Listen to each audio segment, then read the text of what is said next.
Uh, Thank you all for coming out to see us today.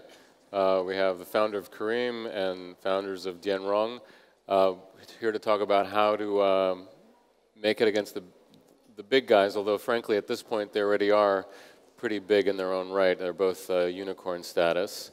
And so I thought the simplest thing to do would have them sort of introduce themselves and their companies and tell a little bit about the path that how did they decide to found their current companies, since they're both have long histories of sort of serial entrepreneurs and they're veterans of the industry, and probably in tech terms are ancient.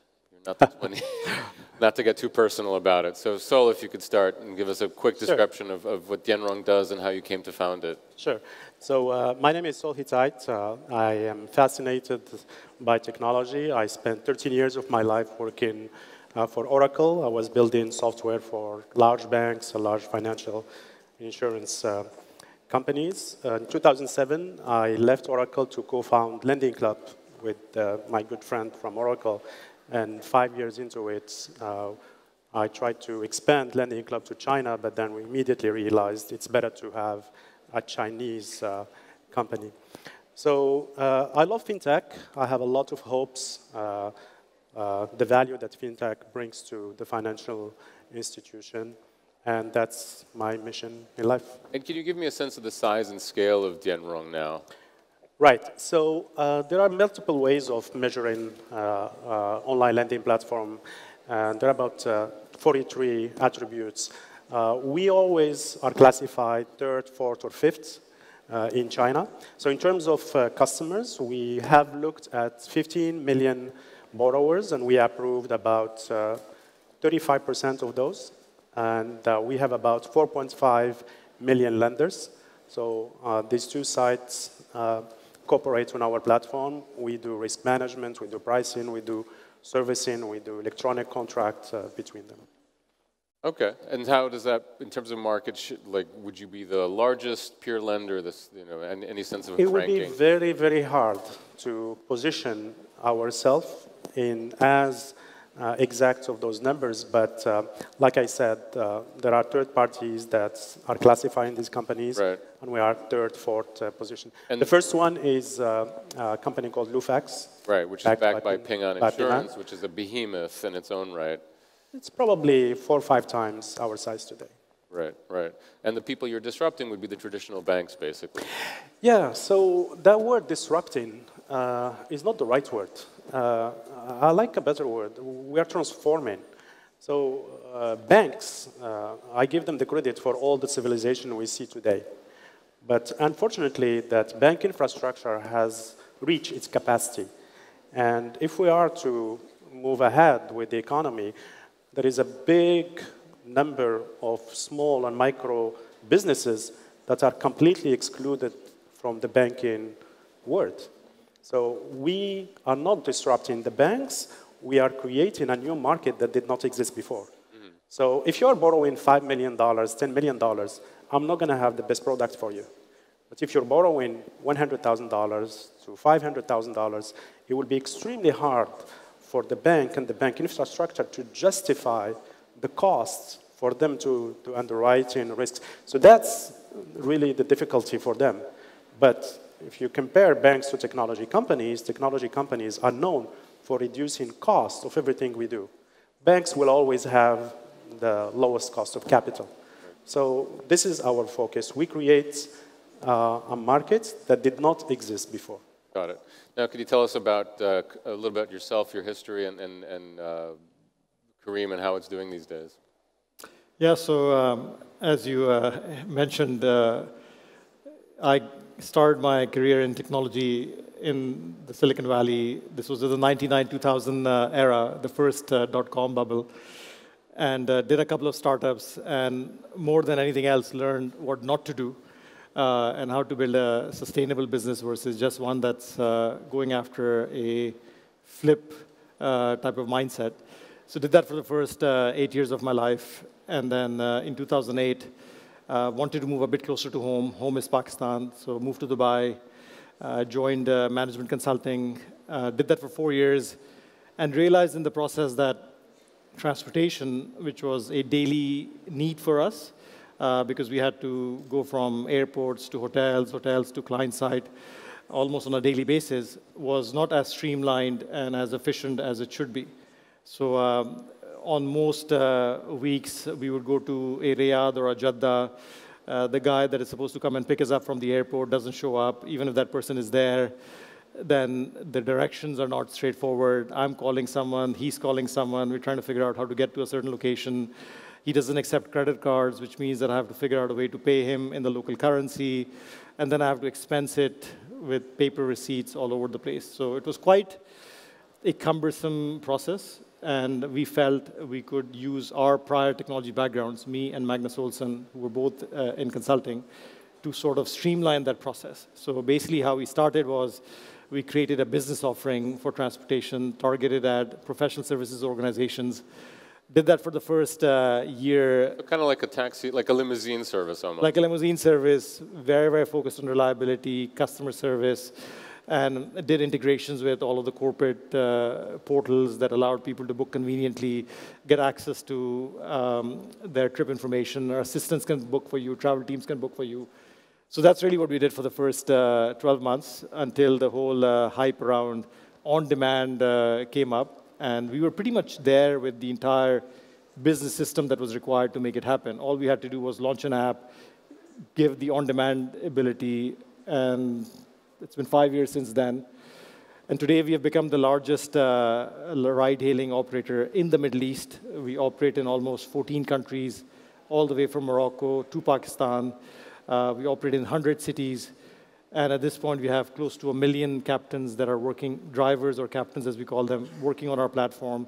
In many of these countries, we have become the largest employer, if you want to use that word, in those countries. We create 70 to 80,000 new jobs every month. And if anyone is familiar with the Middle East, unemployment and the consequences of unemployment are a big topic. So we are grateful that we have the opportunity through the platform that we have built to create employment and hopefully create a prosperous Middle East.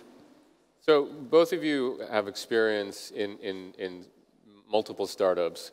What's the biggest mistake that you both have made? What's the dumbest moment in your career where you're like, wow? Because I think, for me personally, I have a lot of mistakes in my life, but I find that you learn more from the mistakes oftentimes than you do from the success, because sometimes success has a lot to do with luck and timing, but I'm curious to hear. Do you want to start? Yeah, the challenge is one of prioritization because there's so many mistakes, right? Which is the biggest mistake? It's a degree of quantum. But I think both the best things and the worst things have to be around people and have to be around talent, because that's the single most determining factor of success for us. So the biggest mistake is probably getting people on board that are not aligned with the values and with the mission, and not making a decision fast enough to not have them in the organization. Because if you bring in people at an early stage that are not aligned with what you want to build and the kind of culture that you want to build, then that becomes the culture, right? They bring the culture and they define the culture. And very soon, you have a lot of people that have been brought in by them that are not aligned with what you want to build. So the biggest mistake in my case has been, yes, we wanted some things done, and we had to bring in people that were not fully aligned, but they had the capability, but not making changes fast enough or recognizing the damage that would be done by not acting. Interesting. I would say there are two types of mistakes. There are mistakes that you know that you're making, and that's good, you can solve it, and those that you don't know. The majority of the mistakes, my opinion, We know what we know, but we don't know what we don't know. Majority of the mistake, in my opinion, come from disconnect from reality. So when you're an entrepreneur, you dream all the time. So I'll give you an example that happened to us in our second year when we were building Lending Club. Facebook was launching Facebook app, and it called it F8. And we were one of the companies selected by Facebook to create the first financial app in that ecosystem. At that time, Facebook had 60 million users. I remember that day very well. My COO is jumping up and down going to buy servers because he thinks we're going to have so many customers that our current infrastructure is not going to keep up. So sure enough, we built it and we distributed our products on Facebook, but then nobody came. Then we started asking what's going on. People told us, look, I borrowed from Lending Club. The last thing I want is my friends to know that I'm borrowing money. Right. So when you look at it today, it's such a stupid mistake. We spent a lot of money. So we said, okay, maybe this is going to work on the lender side. Same story. Said, oh, I'm not going to tell my friends that I'm lending money to strangers because they're going to come to me and say, why don't you lend me? And that's quite a big problem. So we were drinking the Kool-Aid thinking, oh, social networks, you can put whatever service out there and it's going to go viral. But finance is such a private matter to individuals that I'm not sure the best way to promote it is social networks. Interesting. That's a really interesting. So it's a complete misread of society and the product. And we learned the hard way. So that, I would say, was quite a big mistake. That's really insightful. You also talk about the hiring process, and you talk about the mistakes in growing in scale, how important hiring and maintaining the corporate culture when you're trying to grow to scale. How do you then filter out? How do you find out? What do you go on a hike with somebody? Do you go drinking with them? Do you give them a test? How can you find that match? Yeah. So first, I think the first step in that process is just to know what you want, right? Because articulating what are the values is not straightforward because it's a vague thing. And all of us want to be hip and cool and flat and non-hierarchical, but just articulating what attributes and what values are authentic and unique to you that you want to build is the first step. So in our case, we boiled it down to 3 values that are super important to us, and there are sub-values under them. But the values that are critically important to us are ambition. We want to get people on board that are super, super ambitious, that will dream for the moon and try to get there. Second, there is mission orientation, which is being of service. So we're not building something to make money, but we're building something because we deeply, deeply care about the people of the region, wanting to simplify their lives, and building something that inspires the region to build more startups like Careem. And the third thing is around ownership. This is the culture that we want to build, where we tell our people there is no employee at Careem. We only have colleagues. That's a word that we never use within the company. And that culture of ownership and people that can take this ownership are super, super important. So for us, these are 3 things. We've articulated them. And then it's a function of assessing people on these 3 skills. It becomes a relatively straightforward process. There are tests that you can give them that test for these things. There are questions that you can ask them. There are people that do better screening for personalities than, for example, I can do, so make sure that the right people are speaking to them. And at the end of the day, then make a call, right? Not everyone is going to be fully aligned. I think the discussion is, are they broadly aligned, and can we bring them closer to us? Or are they so far out on the left that this is going to damage our culture? So let me ask you, what's the smartest thing that you both think you've done in building out your current businesses? Your questions are extreme. For me, personally, moving to China was by far the most interesting thing I've done in my life. From a personal point of view, from a professional point of view, from a also mission point of view. I really think, I go around and people think that I'm a hero, don't speak a single word in Chinese, but then came to China and did all of this. But it's not really that difficult. Human beings are human beings, whether they are in China or in the US or in France. So everybody goes out of his house trying to solve the exact same problems. People want to find opportunity. They want to preserve what they have.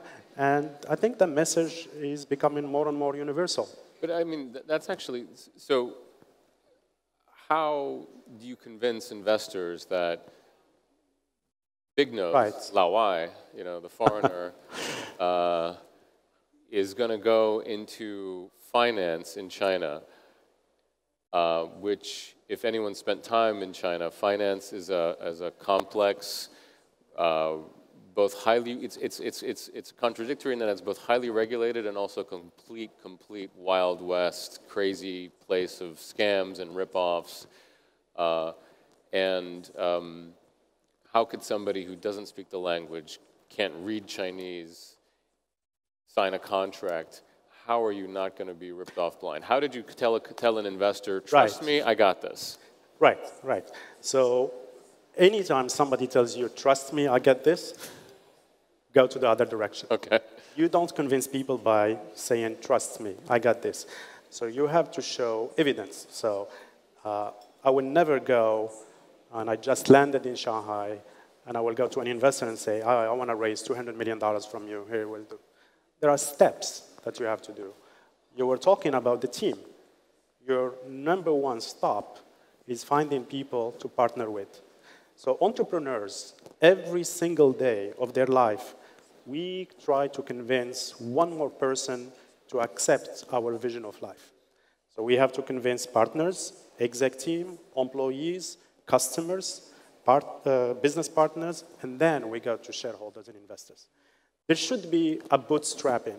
So in my case, my background from Lending Club and being the co-founder, they gave me credibility. So of course, the first people that took a big risk with me are super happy today from a return point of view. So if you look at it at that time, the risk-reward equation for them was perfectly balanced. Today, they are very happy. But people that joined us last year or the year before have to do a very serious analysis. I mean, they make investment not after 1 or 2 meetings, but after a due diligence process of 6 months. So they have to look at the strategy, they interview the management, they go even interview customers. So don't try to go from the beginning of the book all the way to the middle and ask, how did we get here? You have to read the whole books, page by page. And for yourself, I mean, you also, it's interesting because you had a business already running, right? You were already generating cash flow with this limousine business, right? This sort of business-focused car service. So how did you then pivot to the broader ride-hailing, and how did you convince investors that, hey, look, you know, we got this, you know? Yeah, so I think convincing investors, at least our view has been that it boils down to 2 things. You need to be going after a big opportunity. So the market space that you're going after is big. There's a lot of headroom. There are inefficiencies that you can exploit to create something big. So as consultants, when we first started Careem, you know, one of the first things that we did was every idea that we had, we market sized it. How big is it? How big is it? How big is it? Because my last startup before joining consulting was a relative niche play. And one of the things that I promised myself is if I do the next startup, I'm going to make sure that there is enough headroom for us to keep on growing for a long time. So that, it seems, essential to building a large business, right? There needs to be headspace for you to grow big. And the second is traction, right? You need to have growth that demonstrates validation and demonstrates traction. So with what we had built on the business side, we had demonstrated, you know, tremendous traction. And since the initial focus was business, and that's what we were raising money for, we were also able to demonstrate and show that that itself was a reasonably big opportunity. So the fact that we had a relatively large opportunity, which was business travel in the Middle East, that we had pretty tremendous traction in because we knew the pain points really, really well. We came from that background. We had lived those lives struggling to get around the Middle East. We were able to build a product iteratively that met the needs of all the stakeholders, the consultants, their assistants, their travel teams, their finance teams. We had built something that worked for all of them. And since that traction was there, it was easy then to convince people that this business has legs and this will go somewhere. And with the money that we raised in the first round, and then the pivot to the consumer business, we were able to invest that money to build the consumer business. And some of the learnings that we had building that business platform were the ones that really saved the day when global competition came into the market. Because the reliability that we had to hit for the business customer and the customer service that we had to hit for the business customer and those were really gold standards, really became our differentiators in the consumer space. Because competition came into the market, and they had a service which it was a nice looking app, better looking app than our app, and they were giving a lot of subsidies to get people to use them, but they were not able to reliably get you from point A to point B. So even if you get a free trip, but that trip doesn't happen, then that defeats the purpose. So the business platform that we had built with reliability and customer service really became the differentiator. And the first round of funding gave us the ammunition to go and build the consumer play, show traction in the consumer play, and then raise money for the consumer play going forward. So how do you, now that both of you are actually quite sizable in your own rights, how do you watch out, prevent being in turn disrupted by another upstart? You know, how do you defend your market now? So, yeah, let me make sure that we share with you what we see. Then we use the word defend, or probably another word. So we don't think that there is a box limited in size, and you throw entrepreneurs there, and you say it's a zero-sum game. If you win, you lose. It's more like an ocean, and every People tool... drowning? It's no Hunger Game. Sharks? Okay, I'm with you.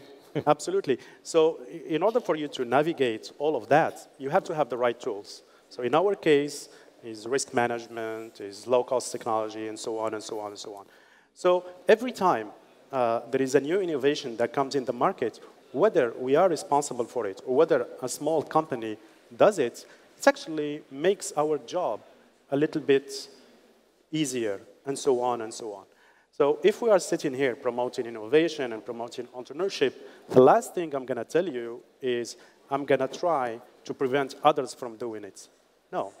I think the world can have another 5 or 6 Amazons, can have another 5 or 6 Alibabas. But that's counter to everything I've heard. Everyone talks about how the internet actually leads to monopolies. No, that's not true. There are some business models by their nature that we have to have one single company. For example, if you are connecting with your friends, you're not going to create an account in 7 different social networks. You know what I do? WhatsApp, WeChat, Facebook, iPhone, whatever, yeah, okay. But my point is WeChat is for China. Right. WhatsApp is for the US. Hong Kong and, yeah. Exactly. My point is that, so you're probably unique, but majority of people are going to stay with one. Right. So business models like that, yes, we need concentration. But if you look at finance, you have banks focused on consumer finance, banks focus on SME, banks focus on corporates. It's a very, very horizontal industry. Interesting. And for yourself, we were talking earlier how I wrote about a local app called HK Taxi, which is, for sort of regulatory reasons, now they're able to defend Hong Kong as an example, a counterexample to these multinational giants like Uber and Careem as well. So how do you defend against an upstart? So look, I think we truly believe in the upstarts, right? We were an upstart and we squeezed through. So we believe in them. And our view on this is, at least in the context of the Middle East, most of the upstarts will struggle with 2 things that we struggled with as well. One is access to technology talent, which is not a given in the Middle East. And you need deep technology talent to scale platforms. You can build something basic with locally available technology talent, but to build something that can handle millions of transactions with security, with everything else, requires deep technical ability that is difficult to find in the Middle East. And the second is funding. To build consumer businesses, you need to be able to raise a lot of money. So most local startups, upstarts, will struggle with these 2 things. And our view on this is, look, they will have great local ideas. Many of them will succeed. And instead of fighting them, let's embrace them. Let's give them the tools they need to be successful. And in the process of building Careem, we have built a lot of the infrastructure in the region that can be exposed to them and make it easy for them to build their businesses and ride on top of the Careem platform. So our strategy, our vision is to build Careem into an internet-enabling platform for the Middle East, which embraces upstarts and which enables upstarts to build more Careems from the region. Okay, well, you heard it here first. If you have a Middle East-focused startup, come to Careem and they'll help you do your billing and perhaps some marketing SMSs and whatnot. And if you a China-based SME and you need a loan for up to $500,000? 1 million. 1 million. Okay, I'll be talking to you as well. But our time is up, and I hope you enjoyed it as much as I did. Thank you all for coming. Thank you. Thank Thank you. you.